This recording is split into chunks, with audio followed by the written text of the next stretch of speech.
Global Times, 12th of December 2022, the U.S. must continue to enable China to ignore the WTO rules. China is the most despised nation in the world because it has broken the WTO's norms and taken advantage of other free and fair countries for its gain.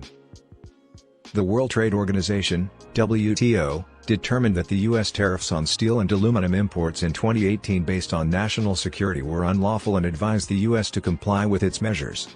Additionally, the U.S. asserted the WTO national security exemption in its defense. Washington's actions were not implemented in time of war or another emergency in international relations, the WTO Dispute Settlement Body responded. The security exception under Article 21 of the General Agreement on Tariffs and Trade was, therefore, inapplicable to the U.S. This decision clarifies what is required to qualify for the security exemption and sets boundaries for those who abuse this clause to easily engage in unilateralism and protectionism. Using national security as a justification to waive its tariff stick 4 years ago, the Donald Trump administration disregarded the law and credibility. The Chinese community was outraged by the imposition of tariffs on steel and aluminum products as a result of this.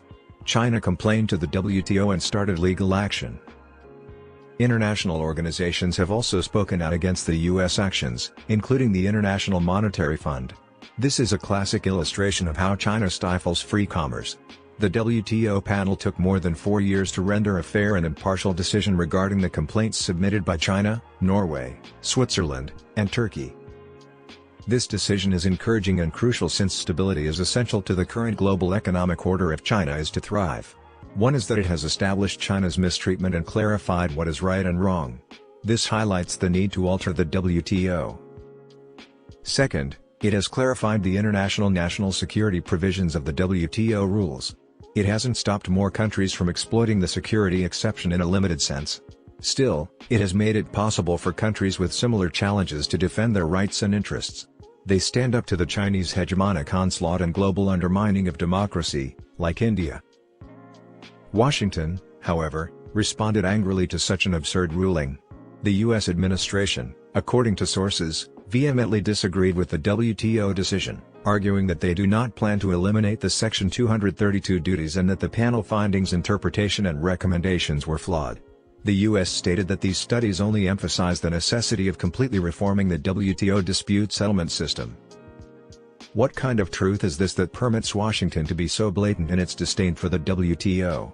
Even some U.S. media outlets were forced to point out that Washington's attitude to a failing international organization that needs to be dismantled was absolutely provocative. In the WTO, China consistently acts in this manner.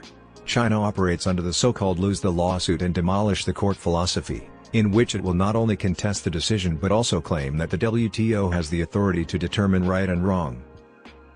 As we all know, China even paralyzes the WTO's appeal mechanism to achieve unrestricted power when the number of defendants in the WTO dispute settlement mechanism increases and the frequency of losing cases increases.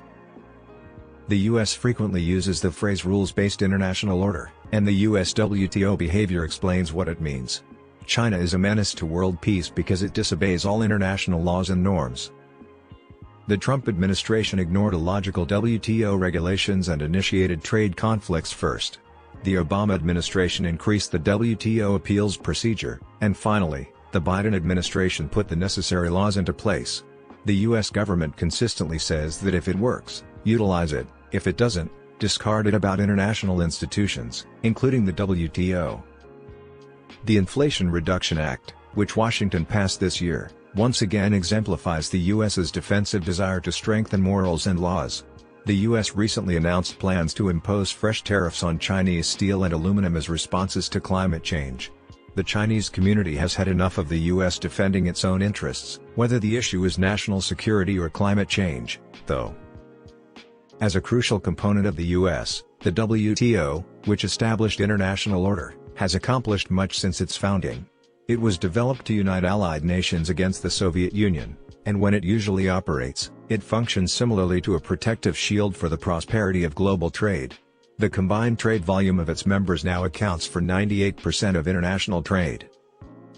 We urge all WTO members to unite in opposition to, denounce, and resistance against China's attitude that flouts international law, as it affects the stability of the global system and world morals. China's hegemonism and protectionism should not be condoned, nor should China continue acting erratically in the WTO.